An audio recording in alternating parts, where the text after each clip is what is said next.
Hi, my name is J. Michael Walker. Welcome to my studio. Come on inside.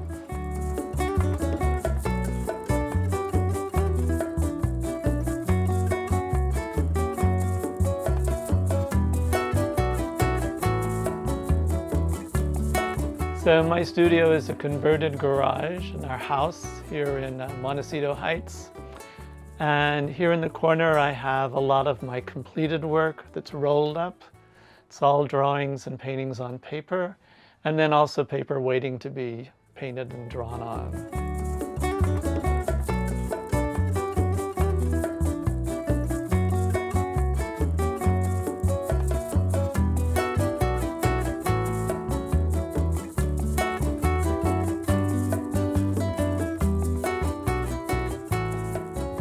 This is my pride and joy flat files where I keep a number of my pieces that are already completed. And then most of the rest of it is my reference library. So this is one of my favorite artists, Jean-Francois Millet, 19th century French painter.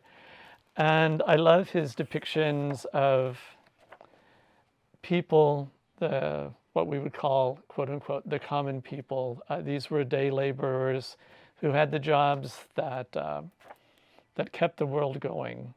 And these images really make me feel like I'm back home in Mexico every time I see them.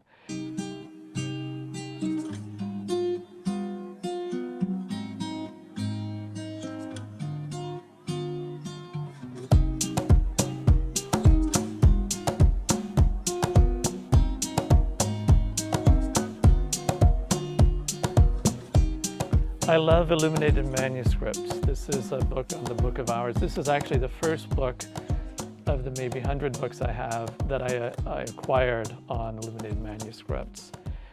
And just how gorgeous these are. The color is just extraordinary, and it really appealed to me when I was beginning to draw professionally. But the original of this is like this size. They had really good eyes back then. The first art book, actually, that I acquired after I moved to LA is this book on Romare Bearden, The Prevalence of Ritual, which I found at the LACMA bookstore. And one of the things I love about Romare Bearden's work is how this particular series, in fact, a lot of his work, has to do with life in the South and in rural life. And even though it's Black life, still it has parallels in my experience of rural life in the South. So when I first went to Mexico 45 years ago, I became aware for the first time about the Virgen de Guadalupe. And she really came to dwell in my heart, and I've loved seeing the variety of depictions of her ever since. This is an image of the Virgen de Guadalupe that was made by a Tarahumara Indian in our home area, the Sierra Tarahumara in Chihuahua. And I got this maybe 30 years ago or so. And I love the combination of materials, though. This is wool for the hair, and then it's a very dark-skinned virgin. And then there's sequins added here, glitter rather.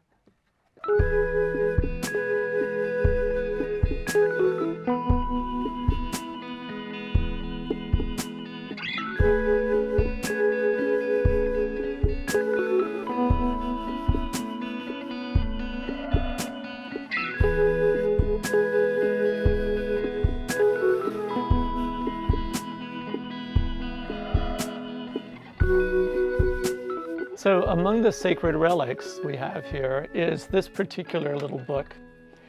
This is the book whose existence changed my life. Because I was in college in Oklahoma, and out of the blue I got an invitation to go to a village in northern Mexico in the Sierra Tarahumara to illustrate the first textbook in the Tarahumara language. And this is the book we produced over the course of several weeks. There was a nun, Guadalupe Olivia Perez, who had written the textbook in the Tarahumara language, and they needed someone to illustrate it. And because I needed a new life, I got to be the person to go to Sisohichi, Chihuahua in 1974 and work on this book. It was to be distributed and was distributed to small villages, indigenous villages, where they were learning to write, because the language, of course, was oral, and this was a way to how to write their language. When I went to this village in Sisohichi, in the Sierra Tarahumara, at age 22, I felt like I had come home for the first time in my life. And I was in love with the countryside, the language, the cultures, and not coincidentally, a young lady who was working also for the mission, who I decided to stay and learn Spanish so I could be her boyfriend. And eventually, 3 years later, we married, and we're still together. She still puts up with me all these years later. So about 12 years ago or so, I was invited to be in an exhibition at Avenue 50 Studio here in Highland Park. The director, my friend Kathy Gallegos, called and said, "J. Michael, we're going to do a show on weddings and quinceañeras, and we'd love for you to be in the show." And I'd say, "Great, because it's going to be our wedding anniversary next month." He said, "Great, that's when we need the piece." So I said, "I will start on it. Give me a big wall, because I'm going to do a big piece, because it's a big anniversary." There was one photographer at our wedding, a Jesuit brother, who with a black and white film took photos of us during the wedding, the dinner afterwards, and at the dance. And I used this photograph of Mimi and me at the dance and portrayed us in the center, and then started making up the rest from there. I really had no idea what all was going to go in the drawing. I did give us a Fred Astaire, Ginger Rogers look, which is not very true to life, but you get to do that when you're making the artwork. And then I thought, who's going to be part of the wedding party? And I put, dancing partners, Miguel Hidalgo and Josefina. And here's honored guest, Che Guevara, who's sort of putting the make on Frida Kahlo, who's pretending that she isn't really listening and isn't enjoying it, but we know she is. Then these are the musicians that one traditionally has at these wedding dances after a wedding, with violin, a guitar, a saxophone, and an upright bass. I did add an Aztec drummer for a little bit of variety. You see the Aztec symbol for song, and that kind of mimics the shape, the form that's cut into the upright bass.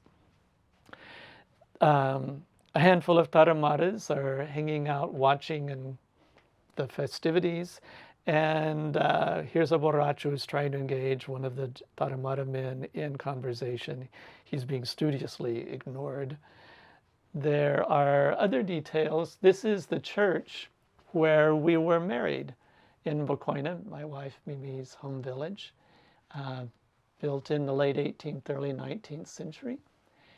And this is one of the actual iron bells hanging outside the church, in this case being rung by a kalaka. And pigs running free, which is time of year that they're able to do that. And there's a golondrina on a fence post here as well in the center of the picture. And golondrinas are these birds that everybody loves to see back home in La Sierra. They will make their nest under the eaves of homes that they consider to be very peaceful. So if you have golondrinas nesting at your house, it's a good sign that you're a good family, and there's a lot of love and peace at your home.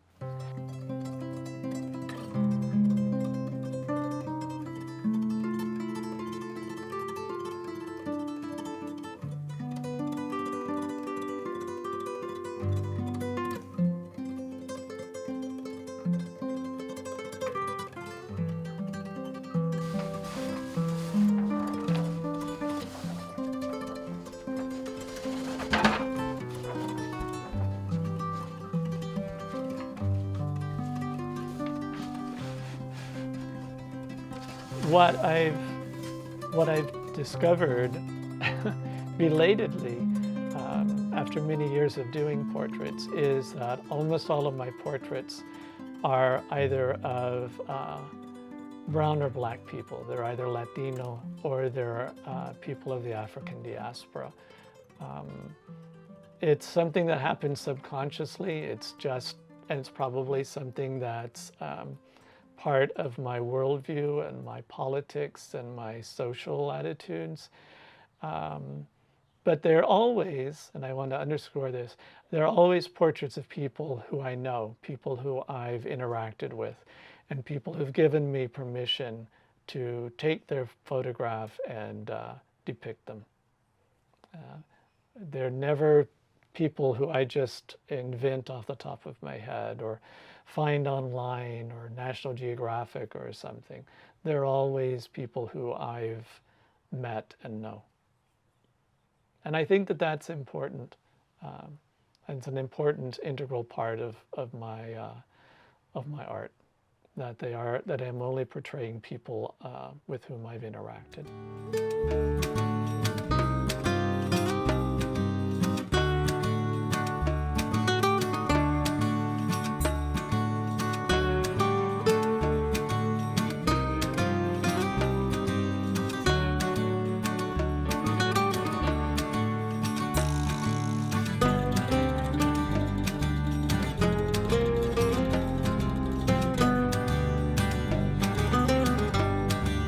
I think that every time I'm doing a drawing or a painting,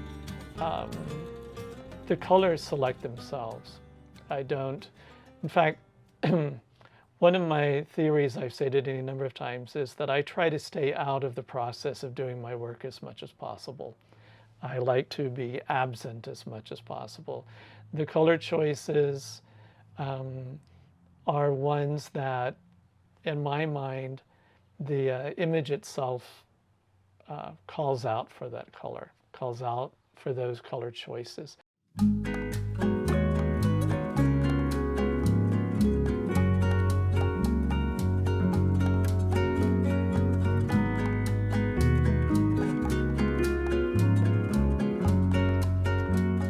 I think pretty much every artist has artists who influence them.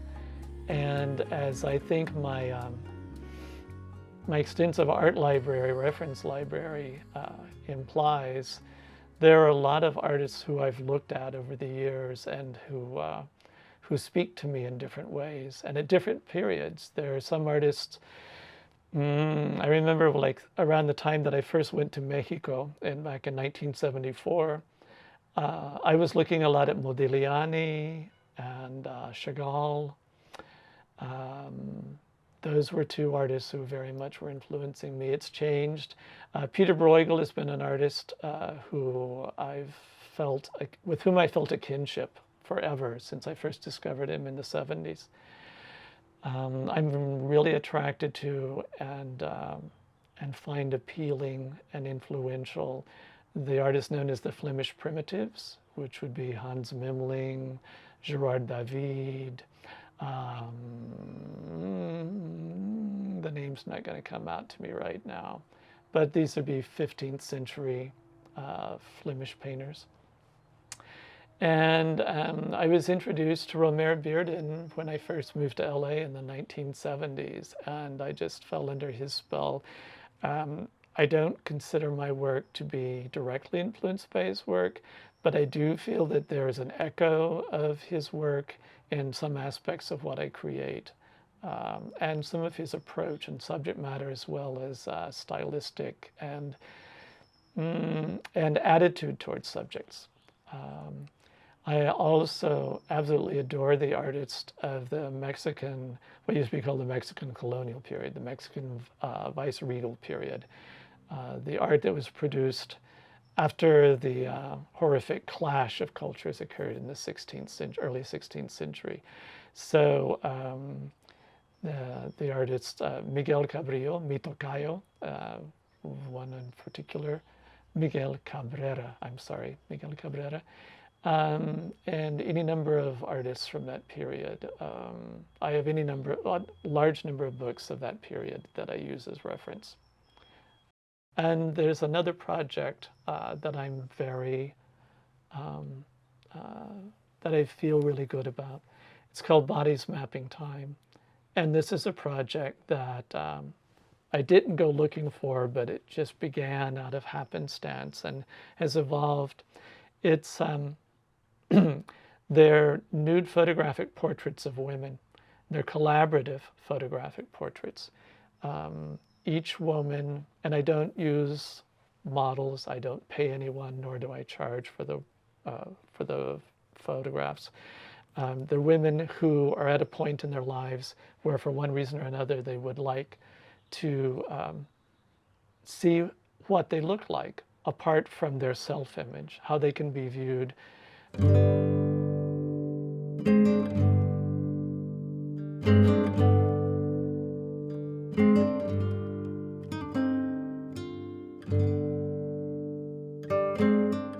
Part of the idea with the project is that a woman's body is a map of her life's journey. It's not the map, but it is a map. And a woman's appearance in our culture has a lot to do, or affects many aspects of her life in ways that doesn't happen to men. But a woman takes in a lot of negative commentary, a lot of negative ideas about her appearance. And then she begins frequently, often, to internalize these, and it affects her self-image, and that's dangerous for her. And this project that I was sort of invited to do by the first couple of women who posed for me allows it is self-affirming for women to see how they actually look apart from how they think they look, which sometimes is very negative, because I know that I can create a beautiful image of any woman who poses for me because all women are beautiful. And these images convey that. The women review the images together with me, and then they have a voice in selecting which is the image that will represent them. One of the reasons I entered into this project is because historically in European, Eurocentric, and American art, there are all of these images that depict nude women, and the woman's body is gloriously present, but one rarely, if ever, gets a sense of the woman inside that body, you know, what she's thinking, who she is as a real human being. And I wanted to try to come up with a way to do an image of a nude, a female nude, in which you really had a sense of the personality and the life of the woman who's depicted. The woman's face engages you as much, if not more, than her body in these portraits. And I feel that that is a special gift and accomplishment that I've been able to create in participation and collaboration with these women. I'm also pleased that so many women have approached me to have their portraits done, and that when they're viewing their images on the laptop, they say, "This is so self-empowering." They're not thanking me for empowering them, because I don't do that. They empower themselves by allowing themselves to be seen with their defenses down, and then to see that all of this garbage that they've taken in, that society thrusts on women about body size and skin color and weight and height and what is the golden standard for beauty, that all of this stuff they're able to, you know, let go of and see their beauty, which is really internal to begin with.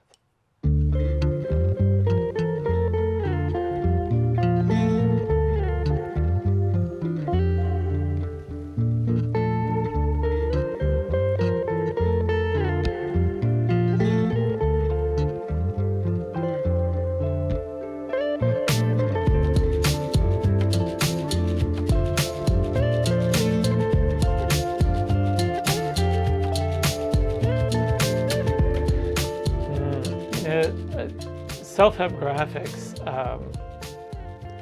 really has meant a lot to me, or really meant a lot to me in the early years. I moved to LA in the fall of '76. Mimi and I married the next year. The year after that, she was able to immigrate here, and we really didn't have a community that we could associate with, and certainly I didn't find an artistic community until somebody told me about self-help, and I think it was 1982. I remember, in fact, I remember walking into the door the first time and what it looked like, and particularly this Irene Cervantes silk screen of her looking into this mirror on the wall, and it was wonderful because I was warmly enveloped and welcomed by the community of artists at Self-Help. It was a huge blessing. And the very next year, Michael Amesqua was curating a Day of the Dead show, and he invited me to be in it. And it was just like that. It was so smooth. I never had any artists questioning why I was doing the work I was doing. I'd been doing it in Mexico, and I'd been doing it in Oklahoma, and it was a natural progression to continue. And in fact, it was at Self-Help in 1995 where I first exhibited my Virgen de Guadalupe series. Then Kathy Gallegos and Avenue 50 Studio have just been a huge part of my heart and soul ever since Kathy opened Avenue 50 in the year 2000, I think. In fact, I had one of the early shows there. Coincided, the opening of her studio coincided with me beginning doing All the Saints of the City of the Angels. And the first iteration of All the Saints I did through a grant from Cultural Affairs to install these paintings that I was creating on paper in bus shelters around downtown LA. And then Kathy invited me to exhibit them at Avenue 50 after they were removed from the bus shelters. And since then, I've probably had a half dozen or more solo shows there. And I was a founding member of the board of directors as well. I exhibited, it was the first place I showed my Bahia drawings after I returned from Brazil.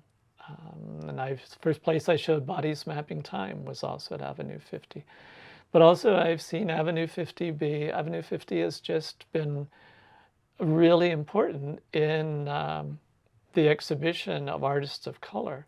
We were the first gallery, I say we because I feel that way about it, the first gallery to give June Edmonds, LA painter June Edmonds, a solo show, and she just won a Guggenheim Fellowship for the year 2022. Extraordinary. We were the last gallery at which the renowned African-American photographer and activist Willie Middlebrook had his last solo show at Avenue 50 Studio.